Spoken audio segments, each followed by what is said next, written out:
Olá, olá pessoal, espero que tudo bem com vocês. Aqui é a Rafaela Esquiava do Mater Online e vamos lá para mais um programa Desvendando a Maternidade. E hoje nós vamos receber a nossa convidada Estefânia, doutora em antropologia, discente da especialização em saúde pública na Fiocruz, mãe de 2 filhos, doutora em antropologia pela PPGA da UF, mestre em antropologia em 2019, em 2014 pelo mesmo programa de pós-graduação, né, que ela fez Ciências Sociais pelo Instituto de Humanidades da Universidade Cândido Mendes. Ela pesquisa sobre violência obstétrica e saúde das mulheres.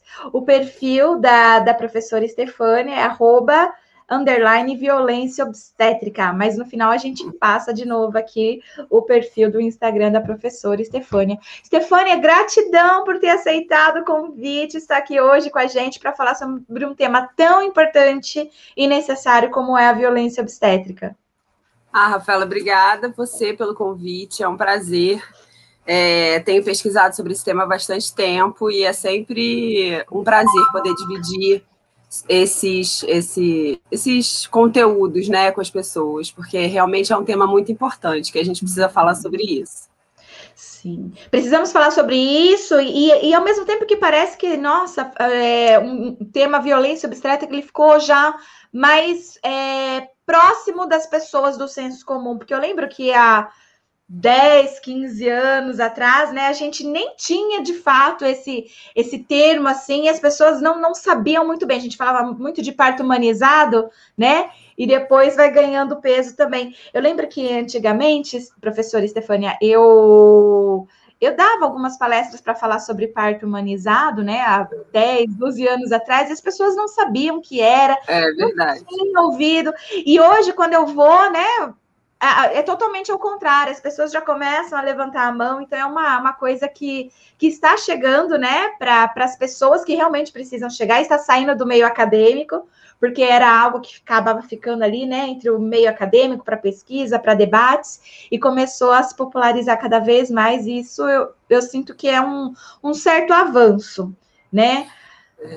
É verdade, a gente não falava em violência obstétrica, né? A gente, no máximo, falava sobre abuso de intervenção ou nascer sem violência, né? A gente tem esse termo muito por causa do Le Boyer, que é um médico francês. O Le Boyer foi um médico francês, né? Que foi a primeira pessoa que foi olhar para o bebê, como que a gente recebe esse bebê, né? E ele foi muito criticado por isso, mas, enfim, ele traz essa ideia de nascer sem violência e foi a partir daí que várias coisas começaram a acontecer.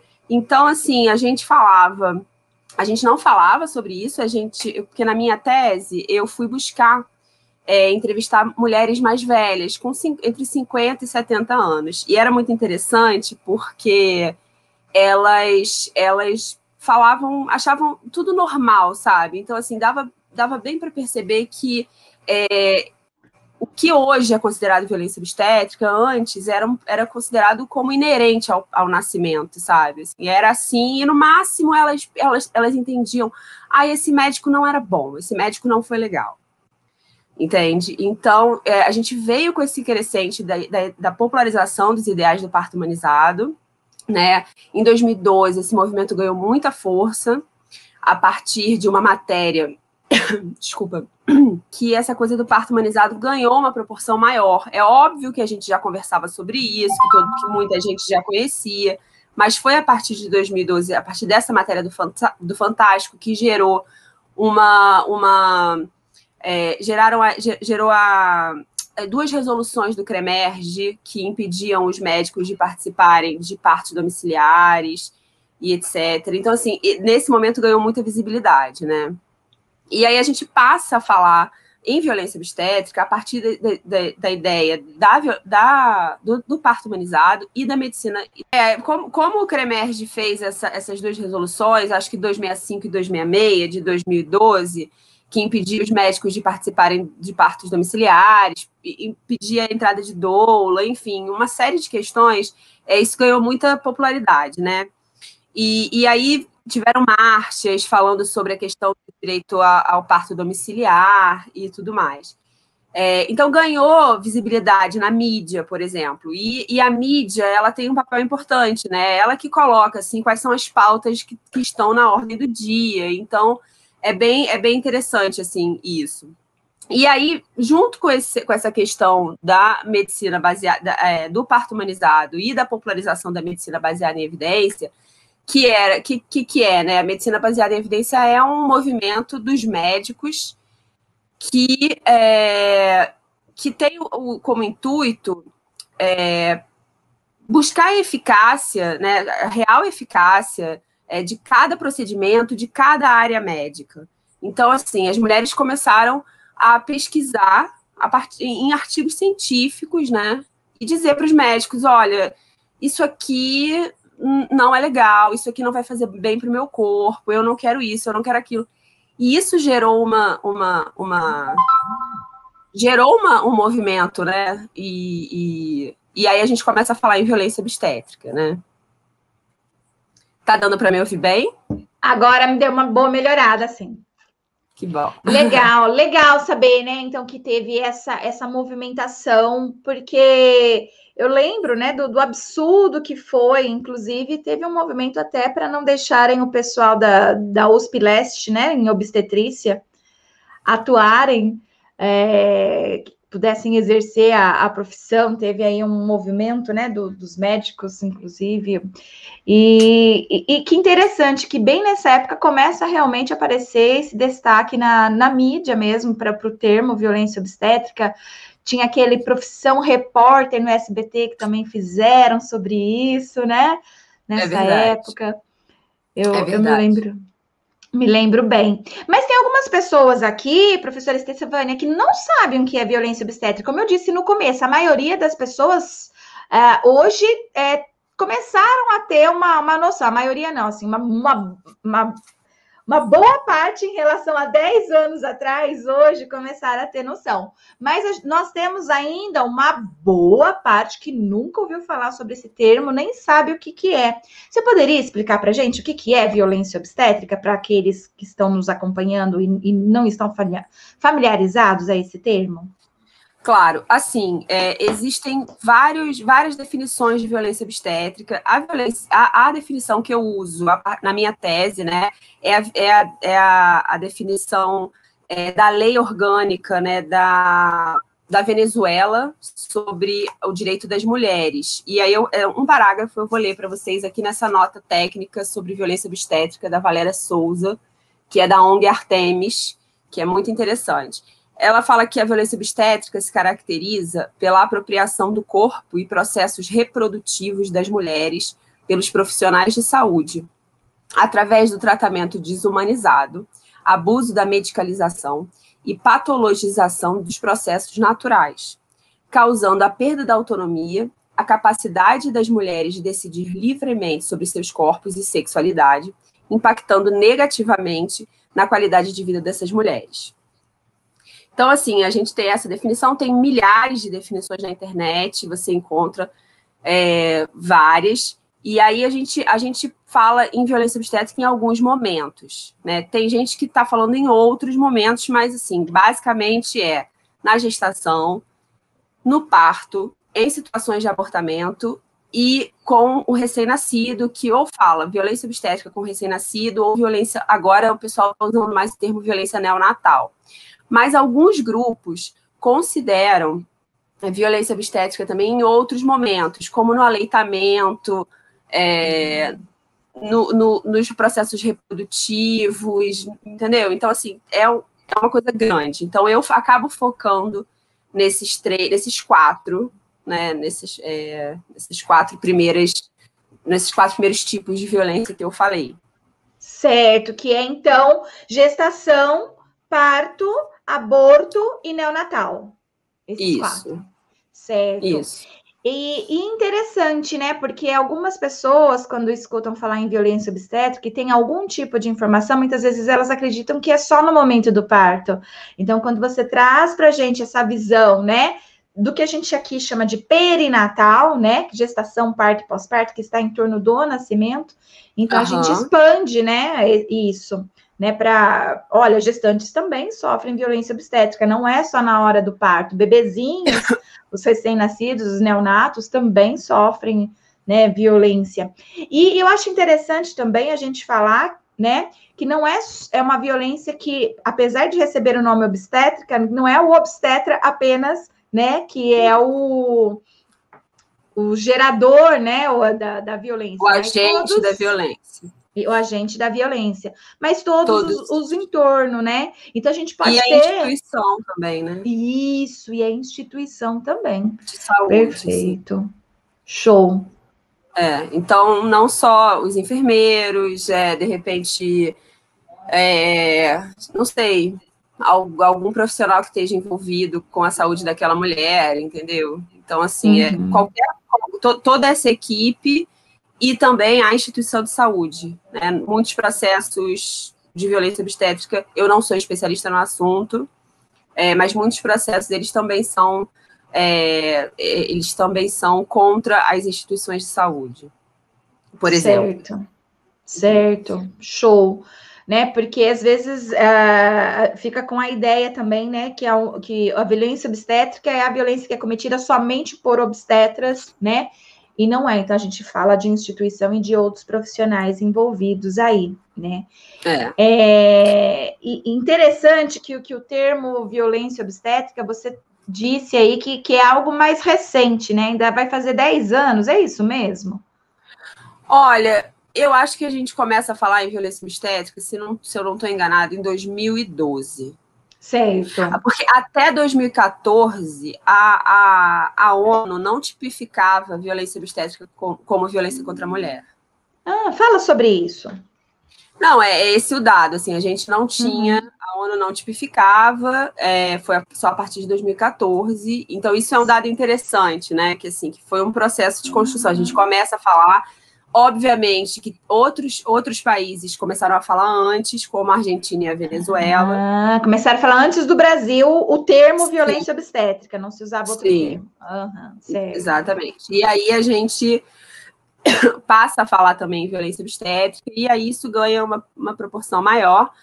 Nos Estados Unidos também, eles usam bastante um termo similar, que agora eu já não me lembro qual é. E aí, em 2014, a ONU tipifica a violência obstétrica como violência contra a mulher, né? Mas eu acho interessante a gente falar um pouquinho sobre a violência, por exemplo, você falou que tem gente que não sabe muito bem. Eu acho que a gente devia falar um pouquinho sobre a violência obstétrica na gestação. O que é? Sabe, assim, podemos falar? Sim, podemos falar. Assim, só para a gente não ficar no ar aí. Então, olha só, até 2014, a ONU ainda não, utilizava o termo violência obstétrica. Outros países começam a utilizar antes do Brasil. 2012 começa a ganhar força no Brasil, e a partir de 2014, a ONU, então, ela reconhece o termo violência obstétrica, né, de forma, então, que a gente tem utilizado por todo o mundo. Então, mas muitas instituições, desculpa te interromper, mas muitas instituições, elas resistem de usar esse termo, entendeu? Então, por exemplo, na pesquisa Nascer no Brasil, não tem nenhuma vez que fala em violência obstétrica. Nascer no Brasil também é de 2014, né, assim, que a gente tem, né, os dados de publicação. Será que isso pode ter a ver ou não? O que você acha? Olha, eu não sei. Eu acho que já existia esse movimento. Acho que, de repente, é uma instituição muito séria, é uma pesquisa incrível, muito séria. Então, eles realmente não fizeram uso, né, desse termo. E, em 2019, a gente teve um debate... logo no finalzinho da minha tese, foi uma pena que eu não consegui explorar mais sobre isso, mas teve um debate aí que o Ministério da Saúde se posicionou dizendo que não reconhecia o termo violência obstétrica, que não ia partir nenhum, porque antes como base, né, a gente falava da humanização, então, por exemplo, o Humaniza SUS tinha essa base, o Ministério da Saúde já falava em violência obstétrica, e aí, com o novo governo, o Ministério da Saúde se posicionou dizendo que não ia usar, que nenhum documento sairia de dentro do Ministério com o termo violência obstétrica, e aí, enfim, teve um desenrolar isso daí. Isso, foi em maio, né? Maio de 2019. Isso, como não? foi em maio. E eu defendi dia 3 de julho. Então, assim, foi uma loucura de conseguir acrescentar um pouquinho na tese. Nossa, olha, um tema super quente, você já estava ali para defender. Oh, meu Deus. Estava ali tentando, e aí, assim, no último minuto também teve aquela iniciativa da Janaína Pascoal de deixar as mulheres optarem pela cesárea. Isso realmente eu não consegui mexer em nada, assim. Entrou só como um comentário. Certo. Mas é um senão não termina nunca. Bom. Exatamente, mas é um tema muito bom justamente por isso, assim, porque as coisas vão acontecendo, sabe? A mídia também, como a gente falou, ela passou a abordar a questão da violência obstétrica, e isso traz à tona o termo e o tema, né? Então, é importante. Teve até uma campanha que a Grazi Massafera fez parte, você lembra? Que elas apareciam com as placas falando, isso é violência obstétrica e tal. Enfim, teve muita coisa interessante aí. E tudo começou, né? A gente começa a despertar para isso a partir de uma pesquisa, que é a pesquisa da Fundação Perseu Abramo. A Fundação Perseu Abramo é uma fundação de pesquisa do Partido dos Trabalhadores.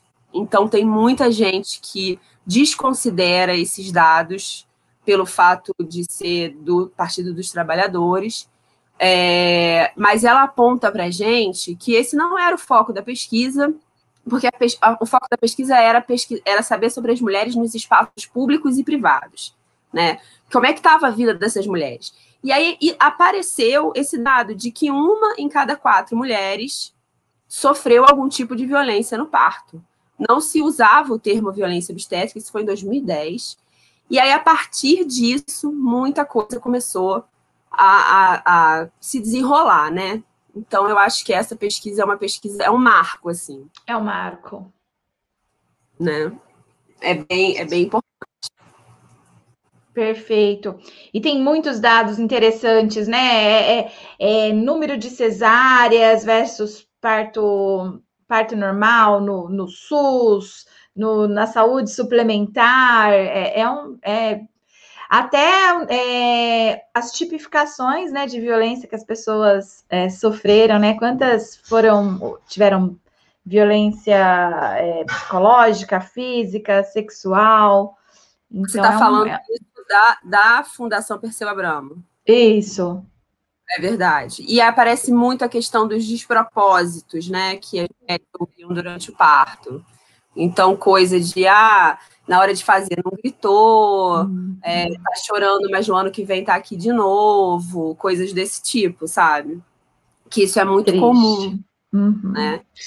Você tem diversos documentários curtinhos no YouTube que falam sobre violência obstétrica, e tem um que eu acho muito interessante, porque a mulher estava dentro de uma maternidade famosa em São Paulo, e aí ela estava ali em trabalho de parto, e aí a enfermeira falou para ela, mas minha mulher é um bicho safado, né?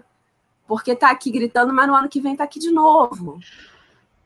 Então, é esse tipo de coisa, né? Assim, Sim, repugnante, né? Uma das senhoras que eu entrevistei na tese, ela falou que ela era mais nova tinha umas irmãs mais velhas, e que a mãe dizia para elas para não gritar durante o parto, para ficar bem quietinha, porque senão as enfermeiras não iam atender. E aí essa senhora falou, eu fiquei muito quietinha, mordia a coberta, mas eu não dei trabalho e elas me atenderam bem. Esse tipo de coisa, né? A gente está sentindo uma contração, que é uma coisa forte. Quando o bebê passa pela bacia da gente, a gente sente mesmo, é muito forte, e a gente não pode gritar para não incomodar. entendeu? Para não assustar as pessoas que estão em volta, para não incomodar a equipe, enfim. É esse tipo de coisa, né? É esse tipo de sutileza, assim, que a gente não dá importância, né? Uhum. E outras coisas mais. Por não saber, né? Então, é como você disse, entrevistou mulheres mais velhas sobre uma época que não se existia a fala de parto humanizado, muito menos de violência obstétrica, e o quanto que elas passaram por tudo isso, né, de forma naturalizada, né, como se realmente fizesse parte do processo. Não, é isso mesmo, é assim que acontece. A gente chama de violência até simbólica, né, que é aquela violência que a pessoa passa e não sabe que ela está sofrendo uma violência, ela não faz nem ideia, sente um incômodo, né, aquilo provoca um incômodo, mas ela não consegue perceber que aquilo está sendo uma violência. E que triste, né? Porque isso acabou hoje fazendo com que muitas mulheres tenham medo do parto normal, né? De ter um parto de fato como deve ser. E aí as pessoas às vezes até confundem, sabe, professora Estefânia? Às vezes eu escuto gente falando assim: então, porque estão me obrigando a ter um parto normal, então isso é violência obstétrica, porque estão me obrigando. Porque na cabeça delas, o parto normal é o parto dos horrores, né? Porque é isso que acontecia. E depois que ela começa a entender o que é a movimentação, aí o mundo se abre, e aí passa a entender. Mas não dá para você explicar isso para uma mulher que está parindo, né? E ela entender naquela hora, naquele momento, o que está acontecendo. É justamente oposto, né, ao processo fisiológico do parto, né? Quando você vai olhar por que precisa acontecer dentro da gente para um parto rolar, né? Assim, para um parto rodar, a gente entende que não é o momento de explicar para a mulher que ela precisa, que isso é melhor, que aquilo, né? Não faz sentido. Mas você falou uma coisa que eu pensei aqui que era interessante de comentar. Putz, agora esqueci. Normal, no meio do caminho volta. Você falou. Eu falei sobre as pessoas que você conversou, né? As mulheres mais velhas, que na época delas isso não era considerado violência, nem parto humanizado, e por isso. Era alguma coisa do parto humanizado. Bem, depois a gente volta, que eu realmente esqueci. Sem problema. Mas você ficou, né? E aí eu te interrompi de falar um pouquinho sobre o que é violência obstétrica durante a gestação. Então vamos falar um pouco sobre esses momentos, né? Na gestação, o que se caracteriza como violência obstétrica? A peregrinação para receber atendimento, qualquer tipo de comentário sobre cor, sobre raça, sobre orientação sexual, da mulher ou dos acompanhantes dela, isso é considerado violência obstétrica. Falta de informação, dificuldade de acesso à informação, né, sobre a saúde, sobre dificuldade de acesso a exames e etc. Sim. Adolescentes, né? A gente está vivendo agora esse mês de fevereiro. A semana passada foi a semana de prevenção à gravidez na adolescência. Então, mês de fevereiro é o mês da gente falar sobre isso. E eu sinto que adolescentes grávidas, elas passam por muita violência obstétrica, então, né? Sobre isso que você está falando, olha, falando de cor, raça, idade, né? Forma de tratamento. Parece-me que as adolescentes, elas, então, passam muita violência obstétrica já desde a gestação, né? O que você pensa sobre isso? A gente tem vários dados, assim, que apontam que as adolescentes, elas sofrem bastante violência obstétrica. E eu acho que tem uma coisa, né, que é muito numa tentativa de mostrar que tem um caso que foi um fisioterapeuta que denunciou há muito tempo, que ele denunciou na internet. Se não me engano, era um fisioterapeuta que estava numa maternidade pública, e a menina estava parindo, só precisava de mais um pouquinho, ela era uma adolescente, estava com a mãe, e aí a médica entrou e falou, ah, olha só, para vocês verem como é que eu sou humanizada. Foi lá e fez a episiotomia na menina. E as pessoas falavam, não precisa tá nascendo. E ela foi lá e fez, sem anestesia e tal. E aí, no final, o fisioterapeuta conta que a mãe ele falou assim para elas, vocês têm que denunciar, o que ela fez foi muito grave. E a mãe fala, não, ela cuidou da minha filha, a gente tem que ser grata aos médicos. Então, eu acho que também rola, a gente vai falar nessa coisa da adolescência, mas eu acho que também rola, que é o que eu aponto na minha tese, que é esse lugar que o médico ocupava de ser supremo do conhecimento, ele começa a ser questionado, né?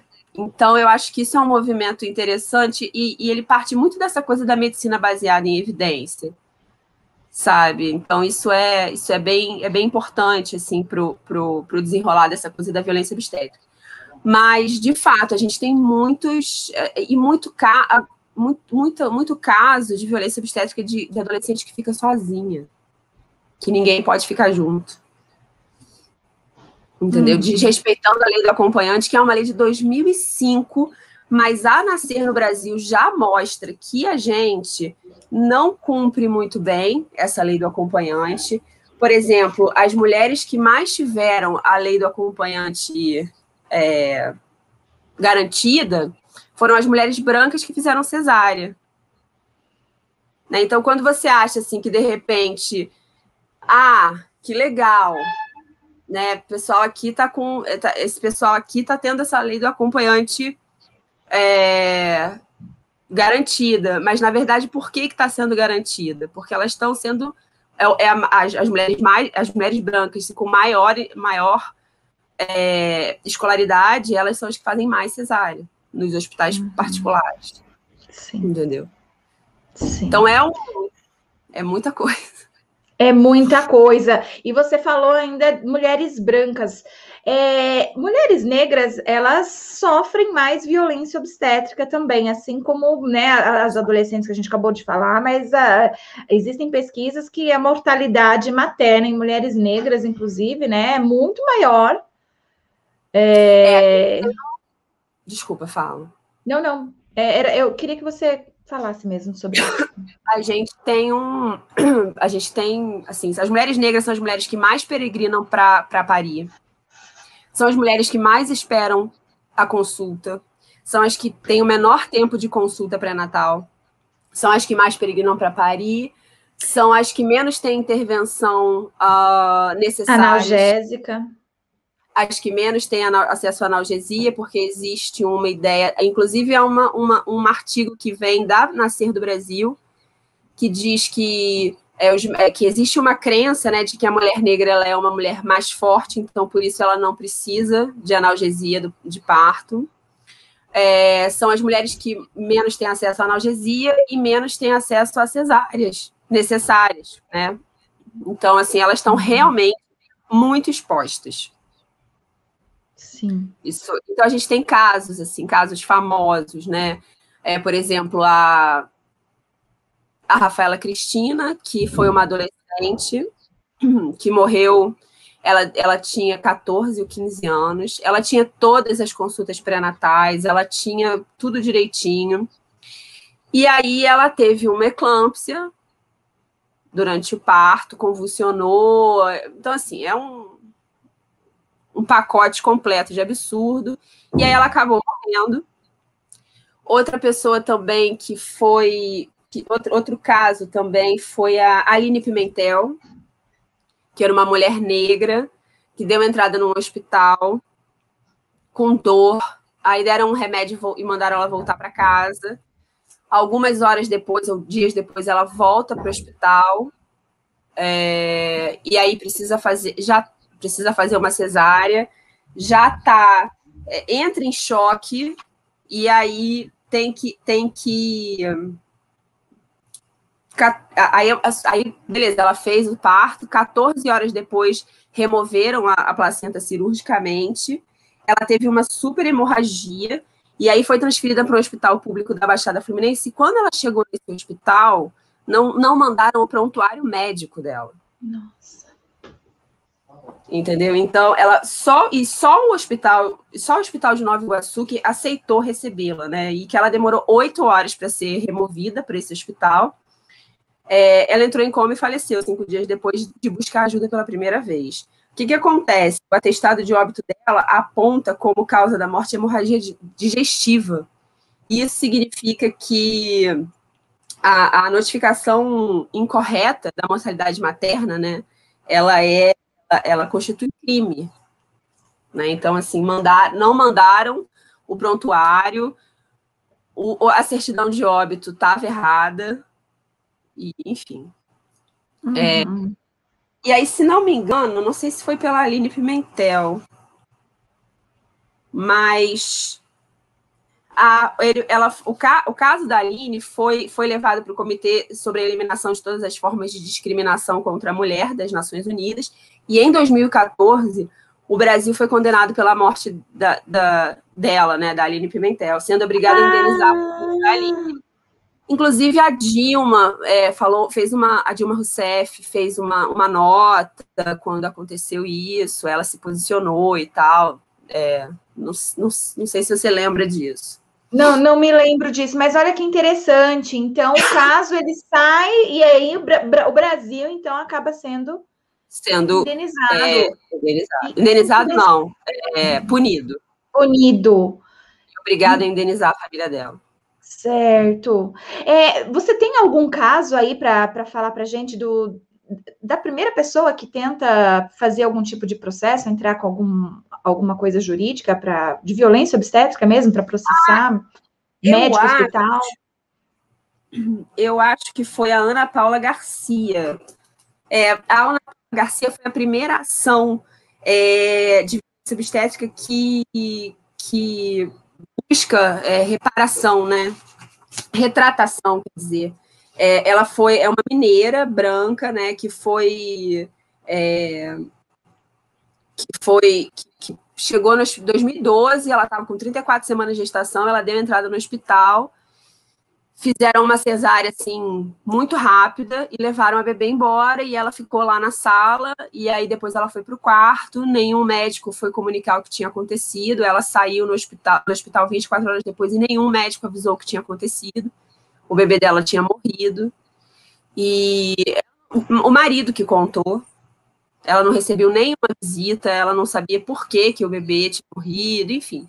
E aí ela entrou com um processo. Da última vez que eu vi o processo, ele estava ainda correndo. Isso começou em 2013, o processo começou em 2013 e ele ainda estava correndo em 2019, que foi a última vez que eu atualizei lá para ver no sistema de justiça de Minas Gerais. Certo. Depois disso eu não tive mais informação, mas foi a primeira. E, assim, entrar com um processo de violência obstétrica é uma coisa difícil, né? Mas, cada vez mais as mulheres estão buscando informação e denunciando, né? Cada vez mais. Denunciando. E tem que acontecer cada vez com maior frequência mesmo, para que isso realmente mude. A gente, né? Não dá mais, né? Para ficar calado diante a tanto desrespeito, né? Exatamente.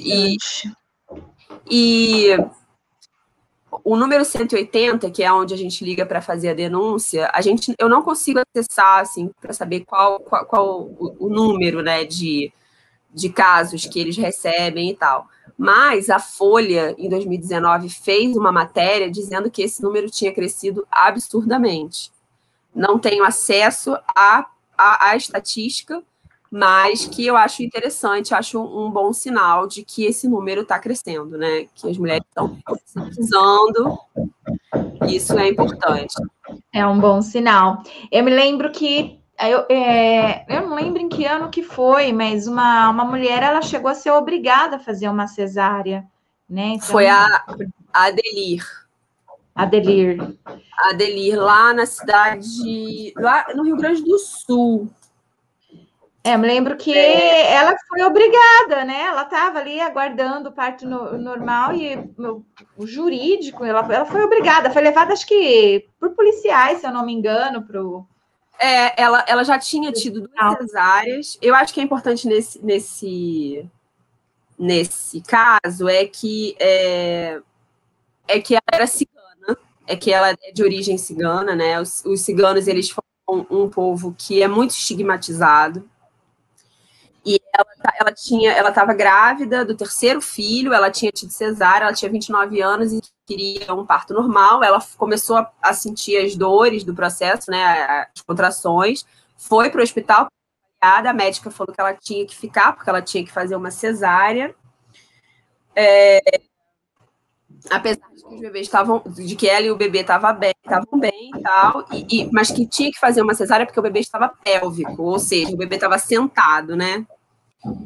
E aí ela recusou e foi para casa. E aí essa médica que atendeu ela entrou com um processo rapidamente lá e uma viatura, os policiais foram tirar ela de casa, quase prenderam o marido na frente dos filhos, assim. Na hora que ela estava na ambulância, ela perguntou se podia ir para outro hospital.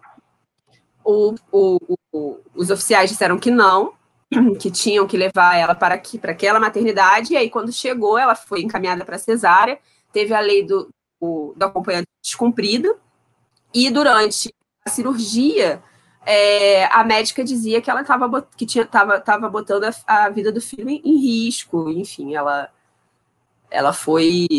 ficou sendo criticada. E também houve um processo. Aliás, teve um movimento na internet, né? Logo depois disso, Somos Todos Adelir, e aí tinha uma foto, assim, tinha um desenho dela, Meu Corpo, Minhas Regras, foi bem nesse momento desse movimento.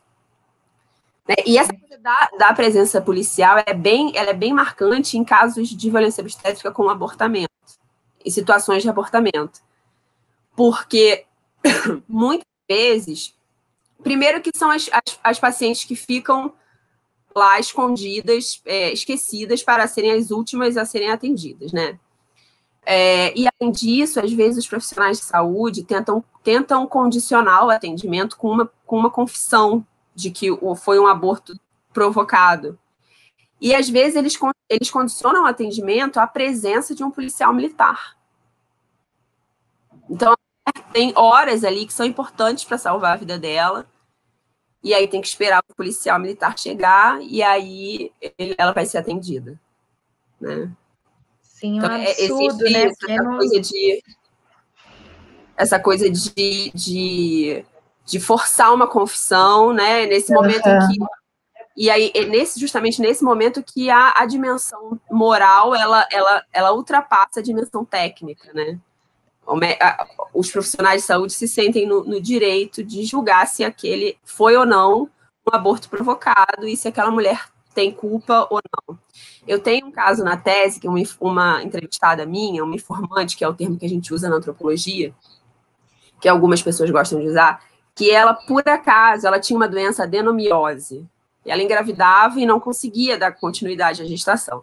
E, por acaso, ela teve um aborto, 2 abortos no mesmo dia, com intervalo de 1 ano. Entendeu? Por exemplo, em 2019, no dia 7 de novembro, ela teve um aborto, e em 2020, no dia 7 de novembro, ela teve um aborto. E, por acaso, foi a mesma médica. E aí, na hora que ela entra na sala, ela falou assim, mas você já teve aqui com histórico de aborto. E por que você perde tanto filho? Aí a menina falou, porque eu tenho adenomiose, eu tô tentando engravidar, tô fazendo tratamento, mas enfim. Mas assim, né? Como é que a pessoa faz uma pergunta dessa para uma mulher que tá tentando ter um filho, tá sofrendo? Enfim, é justamente nessa coisa da dimensão moral que ultrapassa a dimensão técnica, né? Sim, sim. Caso claro, na situação da gestação daquela menina de 10 anos que teve que ser removida para outro estado para fazer o aborto legal, porque os médicos da cidade dela se recusavam a fazer o aborto. É um absurdo, né? Tudo isso que a gente tem que viver, saber, e precisa realmente desse movimento, dessa luta, de que mais profissionais da saúde possam entender, compreender essa movimentação, né? E agir com mais técnica, né? E menos moral. Porque... Mas isso também tem a ver com a formação também dos médicos e dos profissionais de saúde, entendeu? Então, acho que isso também vem de mais atrás do que a gente imagina, sabe? Porque, assim, a questão, vamos falar de violência obstétrica no parto. O que é caracterizado por violência obstétrica no parto? O uso indiscriminado de ocitocina sintética, a utilização indiscriminada de intervenções como a episiotomia, a indicação indiscriminada da cesárea. A gente diz que não tem que fazer, não, a gente não tem como dizer isso porque a gente não tem a dimensão técnica, mas isso tem que ser usado de forma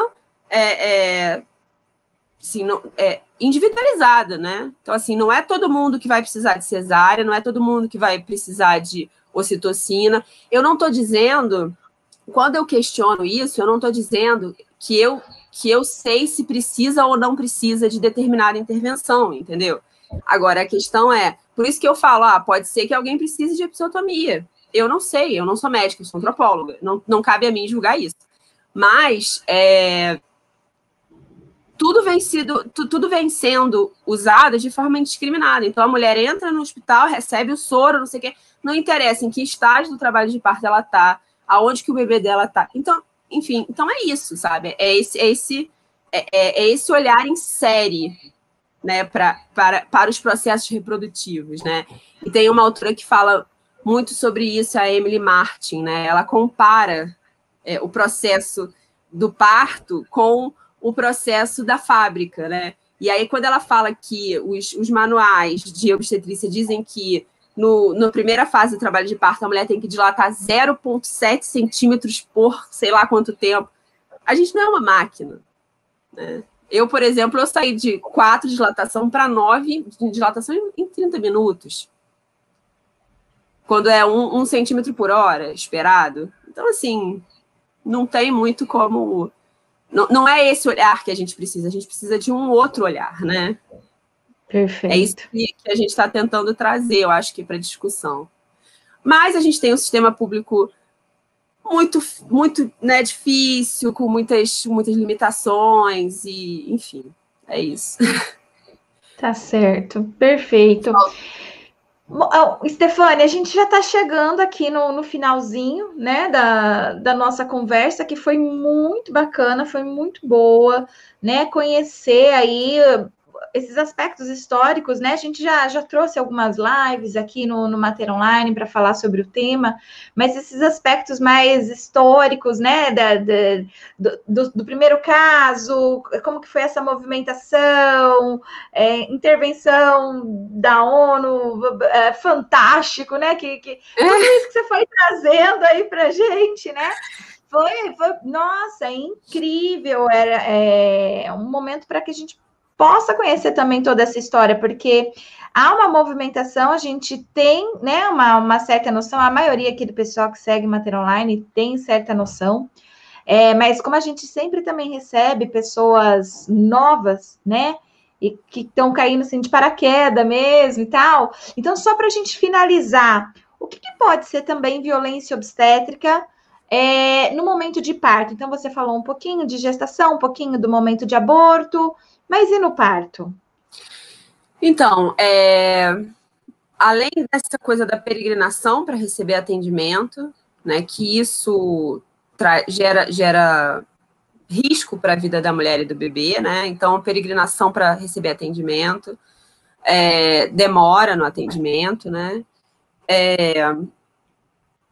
Uso da ocitocina sintética de forma indiscriminada, manobra de Christeller, enema, que é aquela limpeza intestinal para a mulher não fazer cocô durante o parto, tricotomia, que é a raspagem dos pelos pubianos. Não acompanhante, né, que você já falou aqui pra gente. Desrespeitar a lei do acompanhante, obrigar qualquer tipo de...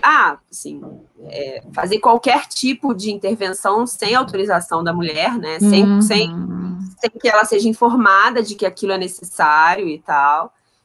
A episiotomia, de forma indiscriminada. A cesárea, né, a indicação de cesárea sem grau, sem real indicação, né? Uhum. Que mais? Deixa eu ver se eu estou esquecendo mais alguma coisa. As falas, E também, né, além foi disso, trazendo. as falas, exatamente. As coisas, as questões que giram em torno ali de uma violência mais psicológica, de uma coisa, né? Sim, então, perfeito. É bem por aí. Você já teve algum relato de violência sexual nesse período? E tem casos... Não, eu nunca tive, mas tem casos de relato de estupro. Uhum. E também tem caso de uma mulher num hospital universitário que o médico fez uma episiotomia e aí chamou um aluno para fazer do outro lado. Então, a mulher ficou com 2 episiotomias, sem a menor necessidade. E aí, assim, quando a gente tem uma laceração, a gente pode ter uma laceração de 1º, 2º, 3º ou 4º grau, né? Então, quando é uma laceração, quando o bebê passa e aí rompe alguma coisa, né, corta alguma coisa, se for camada externa, é só mucosa, enfim, às vezes nem precisa levar ponto e tal. Mas a episiotomia por si só, ela já é uma laceração de 2º grau. E, assim, um negócio que requer cuidados, sabe? Que isso vai impactar na vida sexual dessa mulher. Tem gente que precisa de cirurgia reparadora, porque passa o resto da vida sentindo dor na relação sexual. E, enfim, como a gente tem ali, né, o introito, aonde é realizada a episiotomia, ela é bem próxima do introito vaginal. E aquele lugar da fúrcula é um lugar que a gente usa muito sem saber, né? Porque, assim, a gente levanta, essa musculatura é ativada. Então, é um lugar que, para você dar um ponto, o ponto já precisa ser mais elaborado. E aí o pessoal ainda vem e faz o ponto do marido, né? Que é o seguinte, que é um ponto extra naquele local para deixar a vagina mais apertada. Né? E tendo a ideia de que entrou um barulhão. Eu tô tendo um negócio aqui, um problema. Tá bom. Construção. Com a ideia de que o parto normal deixa a mulher larga, né? E aí a gente precisa reduzir esse espaço para dar prazer ao homem. Então, é basicamente isso que a gente está submetida. Certo. A gente vem sendo submetida a muitas gerações, né? E que bom que a gente está trabalhando para romper com isso. É isso. Certo, então, Stephanie, quero te agradecer mais uma vez pela sua participação aqui no nosso programa. Foi muito bom mesmo. O pessoal aqui está respondendo, você não consegue ver os comentários, não mas consigo. Eu vejo aqui. Mas o pessoal está amando, falando: olha que live maravilhosa, adorei, foi riquíssima, amei. Conteúdo muito importante, grata. Algumas mulheres que fizeram relato da sua própria violência obstétrica que passaram, né? Então aqui foi muito rico, tá? O pessoal aqui, ó, eu queria fazer um convite, então, porque assim, eu achei uma maneira de divulgar os dados da tese, né? Era meu objetivo fazer uma coisa histórica, trazer todo esse processo para que os próximos pesquisadores pudessem se beneficiar desse material e também para a gente ter uma referência, né, de como é que se construiu. Eu falo da construção dessa ideia de violência obstétrica. E aí eu queria compartilhar isso de uma maneira mais acessível para as pessoas, porque, assim, não é todo mundo que vai parar para ler uma tese desse tamanho. Então, eu resolvi fazer um Instagram. E lá no Instagram eu estou aos pouquinhos montando esse percurso. Então, quem tem interesse, eu sei que é um tema difícil, eu sei que é um tema pesado, mas quem tem interesse, segue lá, que eu vou compartilhando tudo isso e mais coisas, né? Porque a gente está conversando há 50 minutos, a gente não tem... muito detalhe para passar, mas eu vou botando tudo lá. Então, quem tiver interesse, curte lá. E quem quiser compartilhar a história de violência obstétrica, eu vou ter muito prazer em ouvir. É isso. E olha, Rafaela, muito obrigada. Foi um prazer. Obrigada mesmo. Foi uma delícia. Prazer foi nosso, professora. Show de bola. Então é isso aí. Vamos finalizar. Um beijo no coração de todo mundo.